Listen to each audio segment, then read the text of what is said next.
প্রিয় দেশবাসী, আজ বাংলাদেশ একটি গভীর সংকটময় মুহূর্তের মধ্য দিয়ে যাচ্ছে।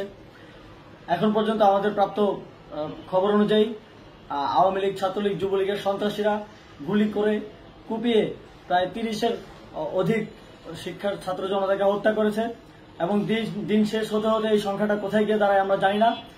এরই প্রেক্ষিতে আমরা একটি সিদ্ধান্ত নিয়েছি। আমাদের একটি জরুরি সিদ্ধান্ত মোতাবেক আমাদের যে 6 তারিখের যে লং মার্চ টু ঢাকা কর্মসূচি ছিল সেটিকে আমরা একদিন এগিয়ে নিয়ে এসেছি।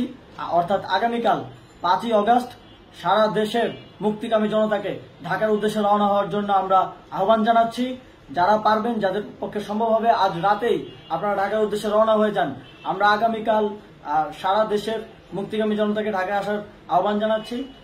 বিশেষ করে ঢাকার আশেপাশের যে জেলাগুলো আছে, আপনারা দায়িত্ব নিয়ে মসজিদের মাইকে ঘোষণা দিয়ে যাদেরকে পাবেন সবাইকে নিয়ে ঢাকার উদ্দেশ্যে রওনা হন। এই লড়াই আমাদের জন্য একটি চূড়ান্ত লড়াই। আমরা চূড়ান্ত ঘোষণার জন্য প্রস্তুত।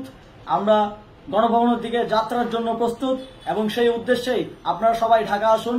আমরা আপনাদের সবাইকে নিয়ে আমাদের চূড়ান্ত দাবি আদায়ে এগিয়ে যাব। আমি জানি না সমন্বয়করা আজকে রাতে বেঁচে থাকতে পারবে কিনা, কিন্তু আপনাদের উপর আমরা এই দায়িত্ব দিচ্ছি।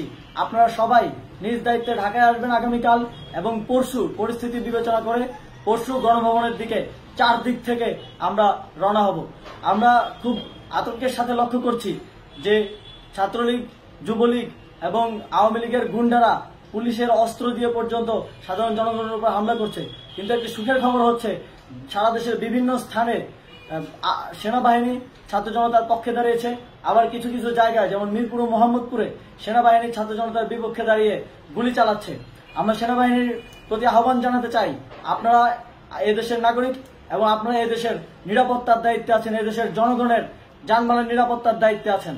আপনারা দেশের পক্ষে এবং দেশের জনগণের জন্য কাজ করবেন। কোনো খুনি সরকারের জন্য, কোনো খুনি রাজনৈতিক দলের জন্য কাজ করবেন না। এটি এদেশের জনগণ আপনাদের থেকে প্রত্যাশা করে।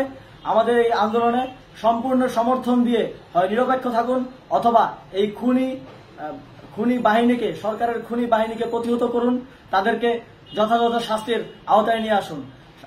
যেই কারফিউ সরকারের পক্ষ থেকে ঘোষণা করা হয়েছে, আমরা স্পষ্টভাবে বলতে চাই, সেনাবাহিনী এই ধরনের কোনো কারফিউ বাস্তবায়নের জন্য মাঠে না নামে। যদি মাঠে নামে তাহলে সেনাবাহিনী স্পষ্টভাবে অফিসিয়ালি জনতার বিরুদ্ধে দাঁড়াবে। আমরা চাই না সরকারের এই ষড়যন্ত্রে সেনাবাহিনী পা দিক। সেনাবাহিনীকে জনতার বিরুদ্ধে দাঁড়ানোর যে ষড়যন্ত্র সরকার রচনা করছে সেটিতে সেনাবাহিনী পা দিবে না, এই বিশ্বাস আমরা রাখতে চাই। আওয়ামী লীগ আজ সারা দেশে তাদের খুনি বাহিনীকে নামিয়ে দিয়েও ছাত্র জনতার প্রতিরোধের মুখে টিকতে পারেনি। রাজপথের পরাজিত শক্তি হিসেবে তারা সেনাবাহিনী সহ অন্যান্য বাহিনীকে আমাদের বিরুদ্ধে কাজে লাগানোর চেষ্টা করছে।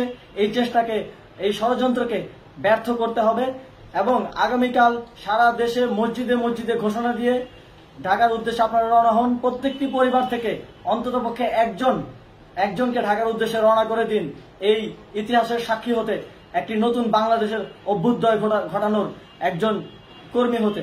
ধন্যবাদ সকলকে।